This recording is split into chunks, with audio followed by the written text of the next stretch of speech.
اعوذ باللہ من الشیطان الرجیم، بسم اللہ الرحمن الرحیم۔ تمام واجب الاحترام السلام علیکم۔ آج انشاءاللہ عز و جل ہم پارہ نمبر 3 سورۃ آل عمران مبارکہ اس کا رکوع نمبر 2 تلاوت کریں گے انشاءاللہ عز و جل۔ بسم اللہ الرحمن الرحیم۔ ان الذین کفروا لن تغنی عنہم اموالہم ولا اولادہم من اللہ شیئا واولئک ھم وقود النار کداب آل فرعون والذین من قبلہم کذبوا بآیاتنا فأخذہم اللہ بذنوبہم واللہ شدید العقاب۔ قل الذین کفروا ستغلبون وتحشرون الی جہنم وبئس المہاد۔ قد کان لکم آیۃ فی فئتین التقطا فئۃ تقاتل فی سبیل اللہ واخری کافرۃ یرونہم مثلیہم رأی العین واللہ یؤید بنصرہ من یشاء ان فی ذلک لعبرۃ لأولی الابصار۔ زین للناس حب الشہوات من النساء والبنین والقناطیر المقنطرۃ من الذھب والفضة والخیل المسومۃ والانعام والحرث ذلک متاع الحیاۃ الدنیا واللہ عندہ حسن المآب۔ قل أنبئکم بخیر من ذلکم للذین اتقوا عند ربہم جنات تجری من تحتہا الانہار خالدین فیہا وازواج مطہرۃ ورضوان من اللہ واللہ بصیر بالعباد۔ الذین یقولون ربنا اننا آمنا فاغفر لنا ذنوبنا وقنا عذاب النار۔ الصابرین والصادقین والقانتین والمنفقین والمستغفرین بالاسحار۔ شاہد اللہ انہ لا الہ الا هو والملائکۃ واولو العلم قائما بالقسط لا الہ الا هو العزیز الحکیم۔ ان الدین عند اللہ الاسلام وما اختلف الذین اوتوا الکتاب الا من بعد ما جاءهم العلم بغیا بینہم ومن یکفر بآیات اللہ فإن اللہ سریع الحساب۔ فإن حاجوک فقل اسلمت وجہی للہ ومن اتبعن وقل للذین اوتوا الکتاب والامیین اسلمتم فإن اسلموا فقد اہتدوا وإن تولوا فإنما علیک البلاغ واللہ بصیر بالعباد۔ صدق اللہ العظیم۔ شروع کرتی ہوں اللہ تعالیٰ کے نام سے جو مہربان ہے، ہمیشہ رحم فرمانے والا ہے۔ ان الذین کفروا، بے شک وہ لوگ جنہوں نے کفر اختیار کیا، لن تغنی عنہم اموالہم، انہیں ان کے امال نہ بچا سکیں گے، ولا اولادہم من اللہ شیئا، اور نہ ان کی اولاد اللہ کے عذاب سے کچھ بھی ان کو بچا سکے گی، واولئک ھم وقود النار، اور یہی وہ لوگ ہیں جو آگ کا ایندھن ہیں۔ کداب آل فرعون، ان کا طریقہ آل فرعون کے جیسا، والذین من قبلہم، اور ان لوگوں کے جیسا تھا جو ان سے پہلے تھے۔ کذبوا بآیاتنا، اللہ تعالیٰ فرماتے ہیں انہوں نے ہماری آیتوں کو جھٹلایا، فاخذہم اللہ بذنوبہم، پس اللہ تعالیٰ نے ان کو پکڑ لیا ان کے گناہوں کی وجہ سے۔ واللہ شدید العقاب، اور اللہ تعالیٰ سخت عذاب دینے والا ہے۔ استغفر اللہ۔ کل، اے میرے محبوب صلی اللہ علیہ وسلم، آپ بتا دیجئے، للذین کفروا، ان لوگوں کو جنہوں نے کفر کیا، کہ ستغلبون، ان قریب تم مغلوب کیے جاؤ گے، وتحشرون الی جہنم، اور جہنم کی طرف جمع کیے جاؤ گے، جہنم کی طرف ہانکے جاؤ گے، وبئس المہاد، اور اللہ تعالیٰ فرماتا ہے وہ بہت برا ٹھکانہ ہے۔ استغفر اللہ۔ قد کان لکم آیات، اللہ فرماتا ہے بے شک تھا تمہارے لیے ایک عبرت کا نشان، آیات، عبرت کا نشان، فی فئتین التقطا، ان دو گروہوں میں جو ملے تھے، فئۃ تقاتل، میدان بدر میں، یعنی کہ یہ غزوہ بدر کی بات ہو رہی ہے، اور وہ ذکر سارا اس میں یہاں پر آئے گا، اس آیت مبارکہ میں، آیت نمبر 12 سے 13 میں۔ فئۃ تقاتل فی سبیل اللہ، ان میں سے اللہ کہتا ہے ایک گروہ اللہ کی راہ میں لڑتا تھا، واخری کافرات، اور دوسرا کافر تھا، یرونہم مثلیہم، اللہ کہتا ہے دیکھ رہے تھے مسلمان انہیں اپنے سے دگنا، رأی العین، اپنی آنکھوں سے مسلمان ان کو اپنے سے دگنا دیکھ رہے تھے، دو گنا زیادہ۔ واللہ یؤید بنصرہ من یشاء، اور اللہ تعالیٰ مدد کرتا ہے اپنی نصرت سے من یشاء، جسے چاہتا ہے۔ ان فی ذالک، یقیناً اس واقعہ بدر میں، اس میں اللہ کہتا ہے لعبرۃ لأولی الابصار، آنکھ والوں کے لیے بہت بڑا سبق ہے، عبرت ہے۔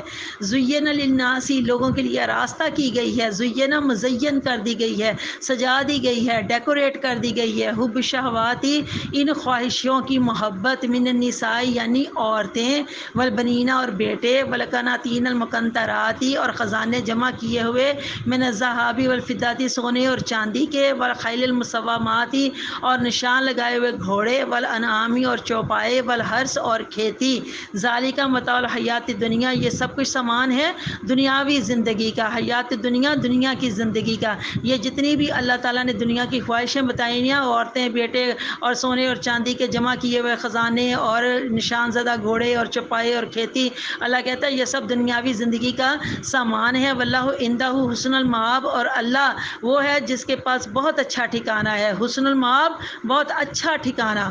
کل، اے میرے رسول، اے میرے محبوب صلی اللہ علیہ وسلم، آپ ان کو بتا دیجئے، آپ فرمائیے، آؤ نبیکم، کیا میں تمہیں بتاؤں، حمزہ زبر آ، یہ حرف استفہام ہے، کیا میں تم کو بتاؤں کہ بخیر من ذالکم، اس سے بہتر چیز ان کے لیے، جو بہتر تمہارے لیے جو بہتر چیز ہے، کیا میں تمہیں بتاؤں، للذین اتقوا عند ربہم، ان کے لیے جو متقی بنے، عند ربہم، ان کے رب کے ہاں، جنت، ان کے لیے باغات ہیں، تجری من تحتہا الانہار، ان کے نیچے نہریں بہتی ہیں، خالدین فیہا، اور وہ اس میں ہمیشہ ہمیشہ رہیں گے۔ وہ کون لوگ ہیں؟ اور لوگ ہوں گے وہ اللہ کے متقی بندے ہوں گے جو اس میں خالدین فیہا، اس میں ہمیشہ ہمیشہ رہیں گے۔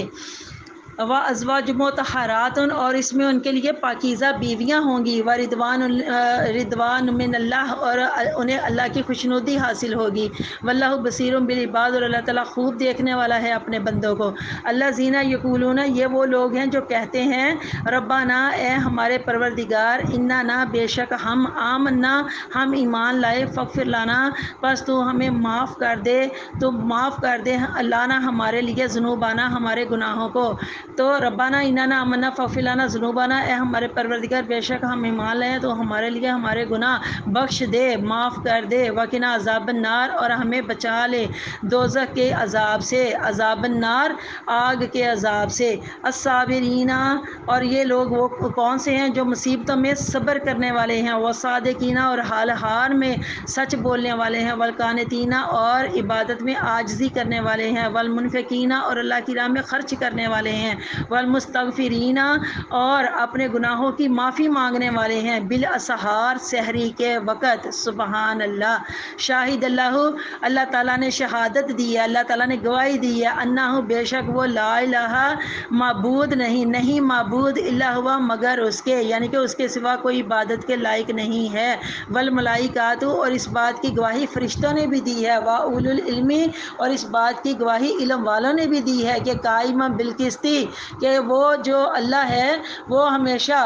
انصاف قائم فرمانے والا ہے، عدل و انصاف، قسط، بالقسط، یعنی کہ عدل و انصاف کو قائم فرمانے والا ہے، قائم کرنے والا ہے، لا الہ الا ہوا، نہیں ہے معبود سوائے اس کے، یعنی کہ اس کے سوا کوئی عبادت کے لائق نہیں ہے، هو العزیز الحکیم، اور وہ عزت والا ہے اور دانائی والا ہے۔ ان الدین عند اللہ الاسلام، بے شک دین اللہ تعالیٰ کے نزدیک تو صرف اسلام ہی ہے، ومختلف الذین اوتوا الکتاب، اور نہیں جھگڑا کیا جن کو یہ کتاب دی گئی تھی انہوں نے، الا من بعد ما جاءہم العلم،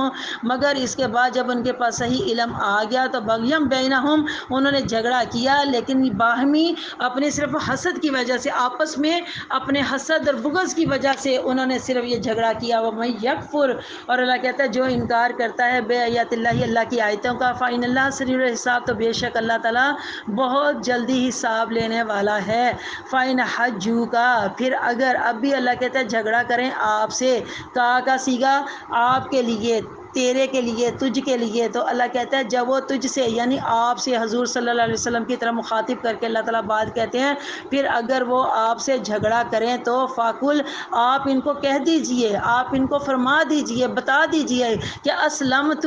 میں نے تو جھکا دیا ہے، وجہی، یا اپنا سر، للہ، اللہ کے سامنے، میں نے تو اپنا سر اللہ کے سامنے جھکا دیا ہے، ومن اتبعنی، اور جنہوں نے میری پیروی کی ہے، جنہوں نے میری اتباع کی ہے، انہوں نے بھی اپنا سر اللہ کے آگے جھکا دیا ہے، وقل، اور بتا دیجئے اور کہیے کہ للذین اوتوا الکتاب، ان لوگوں سے جن کو کتاب دی گئی، والامیین، اور ان پڑھوں سے، کہ اسلمتم، کیا تم اسلام لائے ہو،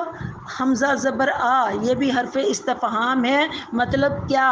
یعنی کہ یہاں پر سوالیہ انداز پیدا ہو رہا ہے کہ آپ جن کو کتاب دی گئی ہے ان سے بھی، اور جو ان پڑھ ہیں ان سے بھی آپ ان سے کہیے کہ اسلام تو کیا تم اسلام لائے ہو؟ فَإِنْ أَسْلَمُوا، پس اگر وہ اسلام لے آئیں تو فقط اہتدوا، تو وہ ہدایت پا گئے۔ وَإِنْ تَوَلَّوْا، اور اگر وہ منہ پھیر لیں، فَإِنَّمَا عَلَيْكَ الْبَلَاغُ، تو آپ کے ذمے تو یہ پیغام پہنچانا تھا جو آپ نے پہنچا دیا۔ واللہ بصیر بالعباد، اور اللہ تعالیٰ خوب دیکھنے والا ہے اپنے بندوں کو۔ عباد عبد کی جمع ہے، یعنی کہ بندہ، اور عباد بندوں کو، یعنی کہ یہ جمع کا صیغہ ہے، اور اللہ تعالیٰ اپنے بندوں کو خوب دیکھنے والا ہے۔ صدق اللہ العظیم۔ تمام واجب الاحترام، پارہ نمبر 3 سورۃ آل عمران، رکوع نمبر 2 ہے، آیت نمبر اس کی 10 اور 11 میں اللہ تعالیٰ نے پہلے مال اور اولاد کی بات کی ہے۔ غور فرمائیے، تمام واجب الاحترام اکثر دیکھا گیا ہے کہ مال اور اولاد یہ دو چیزیں ایسی ہیں جن کو فتنہ بھی کہا گیا ہے۔ مال کو بھی فتنہ کہا گیا، اولاد کو بھی فتنہ کہا گیا ہے، اور یہی وہ دو چیزیں ایسی ہیں جن کی کثرت انسان میں ایک قسم کا غرور اور خود سری پیدا کر دیتی ہے۔ اس آیت 10 میں ایسے لوگوں کو بتایا جا رہا ہے جو مال اور اولاد کے اندر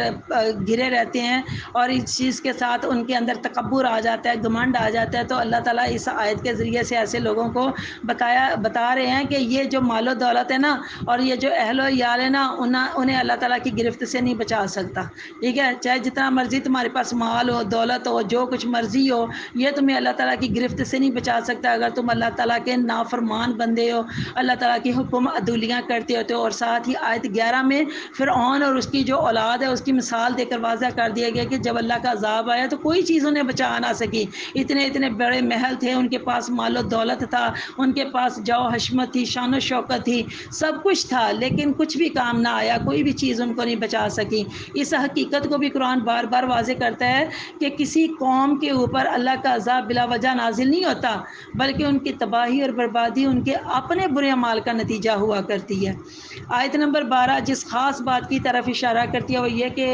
حضور صلی اللہ علیہ وسلم نے جنگ بدر میں جب فتح یاب ہونے کے بعد یہودیوں کو دعوت اسلام دی تھی کہ اسلام قبول کر لو، ایمان میں داخل ہو جاؤ، تو یہ جو یہودی تھے انہوں نے اپنے تکبر اور حسد کے یہ جو مارے ہوئے لوگ تھے وہ کہنے لگے کہ آپ نے چند نا تجربہ کار لوگوں کو شکست دے کر تو پتہ نہیں اپنے آپ کو کیا سمجھ لیا ہے، اگر ہم سے ٹکر لی ہوتی ہے، ہم اصل جنگجو تو ہم ہیں، اصل تو طاقت ہمارے اندر ہے، اگر ہم سے ٹکر لی ہوتی تو ہم بتاتے کہ جنگ کرنا کسے کہتے ہیں اور کیسے فتح اور شکست ہوتی ہے، اور آپ لوگ پھر صرف شکست سے دو چار ہوتے۔ تو اللہ تعالیٰ نے ان بے ادب یہودیوں کو اس گستاخانہ گفتگو کا جواب اس آیت کے اندر دیا ہے۔ آیت نمبر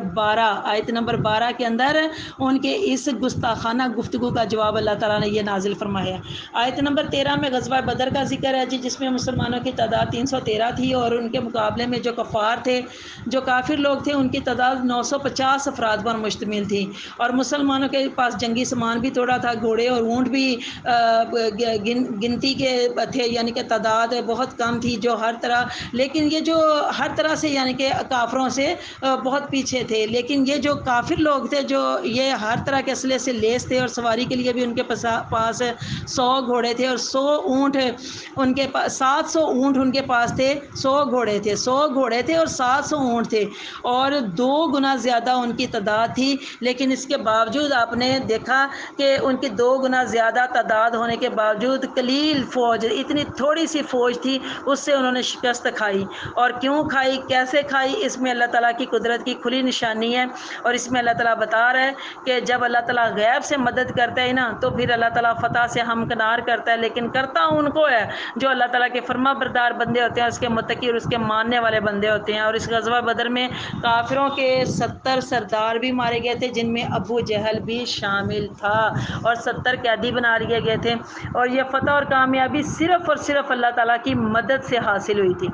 اور اللہ تعالیٰ بار بار بتاتے ہیں کہ یہ جو تمہیں کامیابی ملتی ہے نا، چاہے تم تعداد میں تھوڑے ہوتے ہو، چاہے تمہارے پاس سامان اور تمہارے پاس اسلحہ جو کچھ بھی ہے سب کچھ چاہے تمہارے پاس قلیل مقدار میں کیوں نہ ہو، لیکن اصل جو تمہیں فتح ہوتی ہے، اصل جو کامیابی ہوتی ہے وہ میری مدد سے حاصل ہوتی ہے۔ یہ اللہ تعالیٰ بتا رہے ہیں مسلمانوں کو، ایمان والوں کو۔ آیت نمبر 14 میں دنیا کی تمام رونقیں اور محبتیں اللہ تعالیٰ نے بتا کر یہ سمجھایا ہے کہ ایسا نہ ہو کہ تم رات دن ان کے پیچھے بھاگتے پھرو اور اپنے رب کو بھول ہی جاؤ۔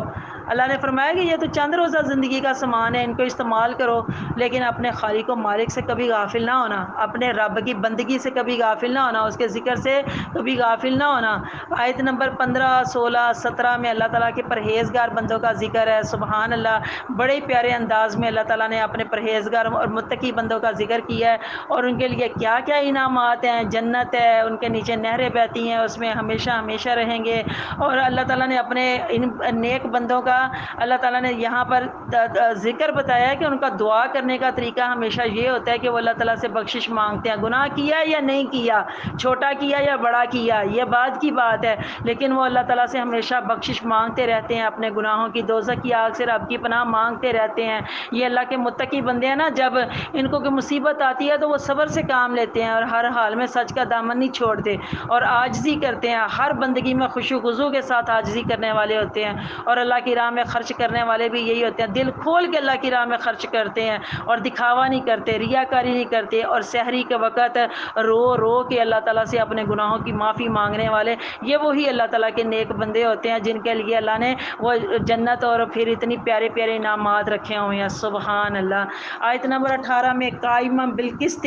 یہ غور فرمائیے گا، یہ جتنا پیارا یہ لفظ آیا اس کے اوپر آپ نے غور فرمانا ہے کہ یہاں پر قائما بالقسط سے مراد کیا ہے، یعنی عدل و انصاف کو قائم فرمانے والا۔ اور یہ صرف اللہ تعالیٰ کی ذات ہے جو انصاف کرنے والی ہے۔ اللہ تعالیٰ کا عدل و انصاف کسی ایک چیز کے ساتھ مخصوص نہیں ہے، بلکہ کائنات کے ہر شعبے میں، کائنات کی ہر چیز کے اندر آپ کو اللہ کا عدل نظر آئے گا، اس کی تخلیق میں، اس کے قواعد میں، اس کے عقائد میں، شریعت کے قوانین میں۔ غرض یہ کہ ہر وہ چیز جس کو اس سے نسبت ہے وہ اس کے عدل و انصاف کی جیتی جاگتی تصویر ہے۔ سبحان اللہ۔ اللہ تعالیٰ ہم سب کو قرآن کا فہم و ادراک عطا فرمائے، اور تمام مسلمانوں کو آج ایک اجتماعی دعا کرتے ہیں کہ اللہ تعالیٰ تمام مسلمانوں کو ایک جھنڈے تلے جمع فرمائے۔ آمین، اللہم آمین۔ اللہ آپ سب کا حامی و ناصر ہو۔ جزاک اللہ خیرا کثیرا۔ السلام علیکم ورحمۃ اللہ۔ میرے اس چینل قرآن ہماری زندگی کو آپ سب لائک بھی کیجئے، کمنٹ بھی کیجئے، اور سبسکرائب کے ساتھ ساتھ بیل آئیکن کو بھی دبا دیں تاکہ میری تمام ویڈیوز آپ کو بر وقت ملتی رہیں۔ اللہ تعالیٰ آپ سب کا حامی و ناصر ہو۔ اللہ حافظ۔